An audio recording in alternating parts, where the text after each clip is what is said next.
Halo netizen, ini adalah Mazda MX-5 RF.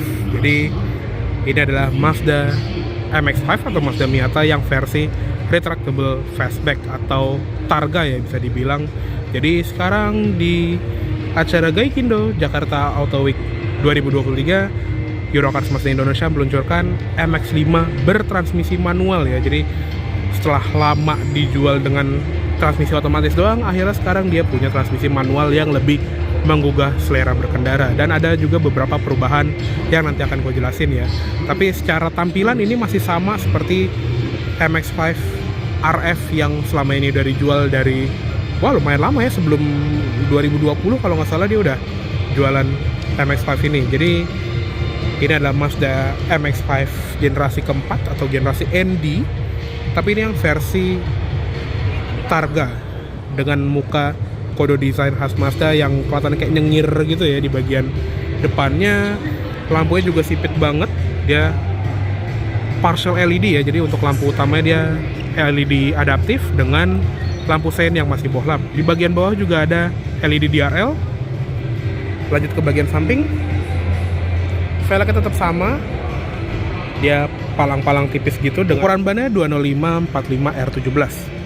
Rem depan belakang disc brake dengan ABS, EBD, brake assist, traction control, stability control, hazard assist, dan sekarang juga ada sistem kinetic posture control. Jadi kurang lebih seperti torque vectoring gitu ya, cuma untuk roda belakang karena dia kan berpenggerak roda belakang.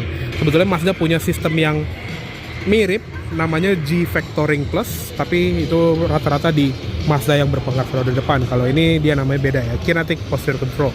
Di bagian samping juga ada lampu sein di bagian fender sini.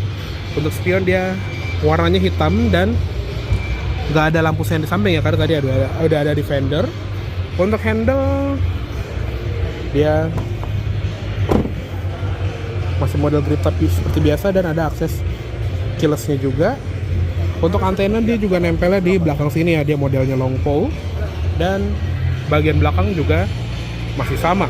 Jadi mungil, sporty, dan cukup modern gitu ya. Di bagian badging ada emblem MX-5 di sebelah kiri dan ada emblem Skyactiv G. Untuk di bagian sensor parkir ada 4 titik, dan untuk lampunya juga LED untuk lampu rem, tapi untuk lampu sen dia masih bohlam. Begitu pula untuk lampu mundur. Untuk di bagian bumper bawah ada knalpot yang twin exhaust. Untuk bagasinya dia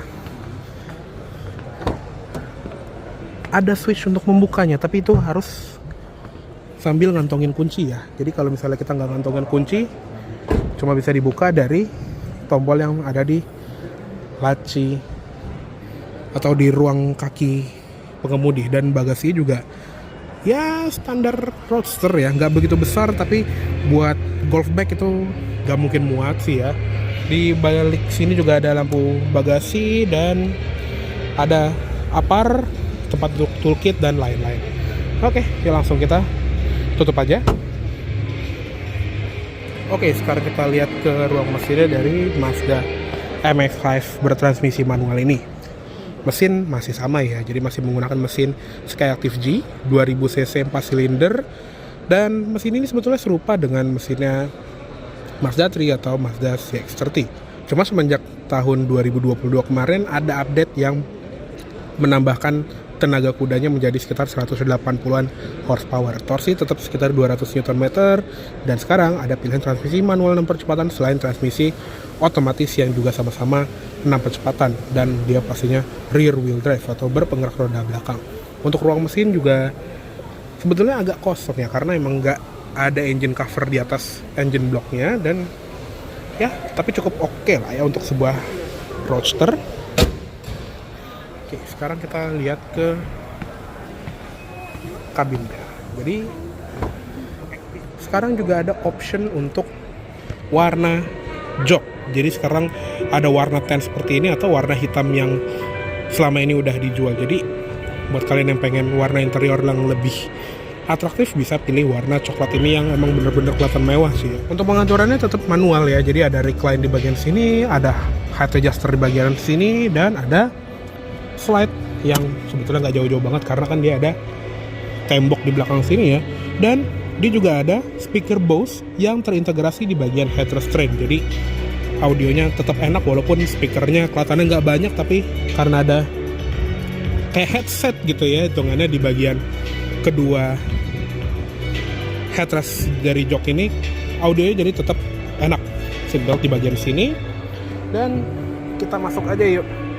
Dan untuk orang sebesar gue sih emang sebetulnya kurang cocok ya untuk naik mobil begini, tapi bener deh kalau misalnya kalian udah nyoba nggak akan mau turun, karena emang seenak itu handling dari mobil ini. Karena gue udah sempet coba yang Matic itu enak banget, dan gue juga penasaran sih untuk bawa yang transmisi manual ini, dan ternyata enak banget ya.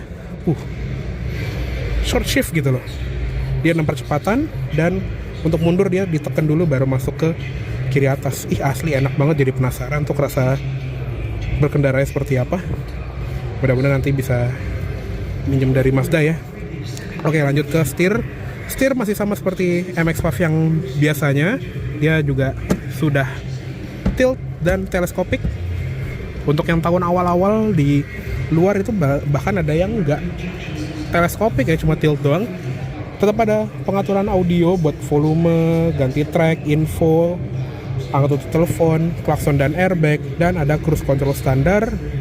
Di belakang setir juga ada tuas lampu. Untuk di bagian instrument cluster juga tetap sama ya, dia ada tachometer besar di tengah, khas sports car. Di sebelah kanan ada speedometer analog, dan di sebelah kiri ada MID yang berwarna. Di bagian sini juga ada tuas wiper yang sudah otomatis.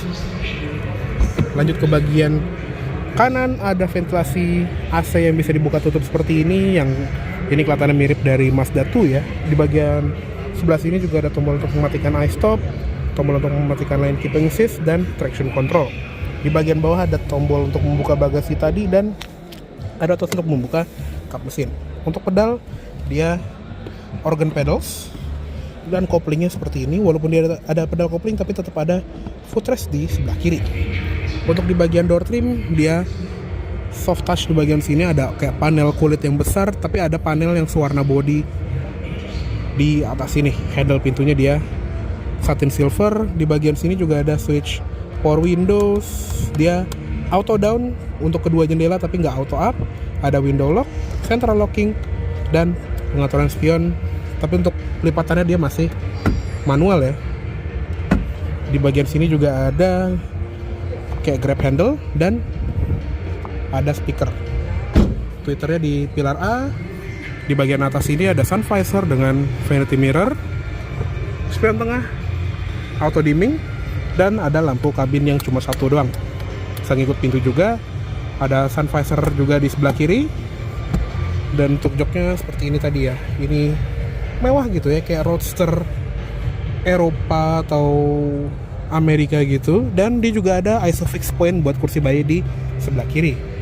Untuk di bagian tengah, dia ada layar MZD Connect yang kayak ya Mazda kekinian gitu ya. Sebetulnya sistemnya udah cukup berasa umurnya, jadi harus segera ganti sih kalau menurut gua ke sistem Mazda Connect yang kayak di Mazda 3 atau CX-30 ya. Mudah-mudahan nanti akan ada update-nya di versi facelift-nya mungkin ya. Di bagian sini ada ventilasi AC lagi, dan ada satu ventilasi AC tambahan nih yang sejajar dengan tombol lampu hazard. Di bagian AC dia kenop seperti ini, dia automatic climate control, single zone. Untuk suhu paling dinginnya 18 derajat, paling panas di 32 derajat. Ada heaternya, ada mode AC, sirkulasi udara, dan zona AC juga lengkap ya. Ada ke muka, ke kaki, ke kaca depan, dan tetap ada defogger belakang. Dia juga ada pemanas jok 3 level untuk kedua jok pengemudi dan penumpang. Dan di sini juga ada switch untuk menutup atau membuka atap dari Mazda Miata ini. Ada koneksi SD card untuk sistem navigasi, dan ada 2 buah USB, sama ada aux juga. Ada tempat penyimpanan untuk smartphone tapi bukan wireless charger. Di belakangnya ada parking brake, dan tadi ya terus-terusan jadi pengen mainin lagi. Saya enak itu soalnya dia 6 percepatan yang bener-bener short shift, dan dia posisinya pas gitu ya, nggak terlalu tinggi, nggak terlalu ke bawah. Bener-bener enak, jadi nggak sabar untuk mencoba mobil ini. Di belakangnya juga ada controller untuk Mazda MZD Connect ya, bukan Mazda Connect, sorry. Dia ada rotary knob di bagian sini, bisa digeser kanan kiri depan belakang. Ada home, shortcut ke multimedia dan navigasi. Di belakangnya juga ada knob lagi untuk volume, ada tombol back dan ada tombol menu favorit. Di bagian sini juga ada soft pad untuk armrest sebetulnya, tapi di dalamnya itu ada tempat penyimpanan yang nggak begitu besar sih. Untuk cup holder juga dia ada 2 dan sebetulnya dia removable karena di bagian sini tuh ada slot untuk cup holdernya. Jadi kalau misalnya nggak ada penumpang bisa naruh minuman di sini biar lebih ergonomis ya. Tapi kalau ada penumpang karena ada kaki penumpang di situ, jadi bisa dipindahin lagi di belakang sini. Dan ada tempat penyimpanan juga ya di balik sini. Dan dia juga bisa dikunci karena dia nggak ada glove box untuk nyimpan barang. Jadi kalau misalnya kita mau parkir dalam keadaan terbuka, ya tempat penyimpanan barang berharga itu cuma di sini doang. Ada airbag juga di bagian situ. Oke, yuk sekarang kita keluar aja. Ya emang gak cocok sih gua naik mobil ini, tapi bener deh sekali nyoba gak akan mau turun. Oke, kayaknya cukup segitu aja untuk review dari Mazda MX-5 manual transmission tahun 2023. Mohon maaf apabila salah kata-kata dalam menyampaikan review. Terima kasih buat kalian nonton. Sampai jumpa di video selanjutnya. Jangan ugal.